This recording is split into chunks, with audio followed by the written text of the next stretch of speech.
നമസ്കാരം. ഇന്ന് ഒരു ഉദ്ഘാടനം ആറ്റിങ്ങൽ ബോയ്സ് ഹൈസ്കൂളിൽ നടന്നു. അതായത് നമ്മുടെ ബഹുമാനപ്പെട്ട എം പി അടൂർ പ്രകാശിൻ്റെ പ്രാദേശിക വികസന ഫണ്ട് ഉപയോഗിച്ച് 15 ലക്ഷം രൂപ മുടക്കിയിട്ട് പണിത ടോയ്ലറ്റാണ് എൻ്റെ പിറകിലേക്ക് കാണുന്നത്. ഇതിലെങ്ങനെ 15 ലക്ഷം ചിലവായെന്ന് എനിക്ക് അറിഞ്ഞുകൂടാ. എന്തായാലും ഇവിടെ വന്ന ഈ ടോയ്ലറ്റ് ബ്ലോക്കിൻ്റെ ഔപചാരികമായ ഉദ്ഘാടനം നിർവഹിക്കുവാൻ കഴിഞ്ഞതിലുള്ള സന്തോഷം ഏറെ അഭിമാനത്തോടുകൂടി ഇവിടെ നിറവേറ്റിയതായി നിങ്ങളേവരെയും ഞാൻ ഈ അവസരത്തിൽ അറിയിക്കുകയാണ്. അത് മാത്രമല്ല, ഞാൻ അന്വേഷിച്ചപ്പോഴത്തേക്ക് ഇത് നെയ്യാറ്റിൻകരയുള്ള ഒരു കോൺട്രാക്ടറാണ് ഈ വർക്ക് എടുത്തതെന്ന് പറയുന്നു. 35% GST അടച്ചെന്ന് പറയുന്നു. ചിലപ്പോൾ ബാക്കിയുള്ള തുക തിരിച്ചടച്ചേക്കുമെന്ന് പറയുന്നു.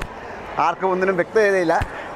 ഏതായാലും എൻ്റെ പുറകിൽ കാണുന്ന ഈ ഒരു ബിൽഡിങ്ങിന് 15 ലക്ഷം എന്ന് പറയുന്നത് കുറച്ചധികമായി പോയില്ലേ എന്നുള്ളതാണ് നമുക്ക് വിസ്മയ ന്യൂസിന് ചോദിക്കാനുള്ളത്.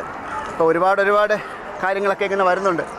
അതായത് ഈ പറയും പോലെ ബസ് സ്റ്റാൻഡ് കെട്ടുന്നു, 4 കമ്പിയിൽ ഒരു ഹോസ്പിറ്റൽ ഹൗസ് ഇട്ടിട്ട് ഇരിക്കാൻ പോലും സീറ്റില്ലാതെ 18 ലക്ഷം രൂപ 20 ലക്ഷം രൂപ എന്ന് എഴുതി വെച്ചിട്ടുണ്ട്. അവിടെ ഓരോ MLAയുടെയും MPയുടെയും പേരിൽ എഴുതി വെച്ചിട്ടുണ്ട്.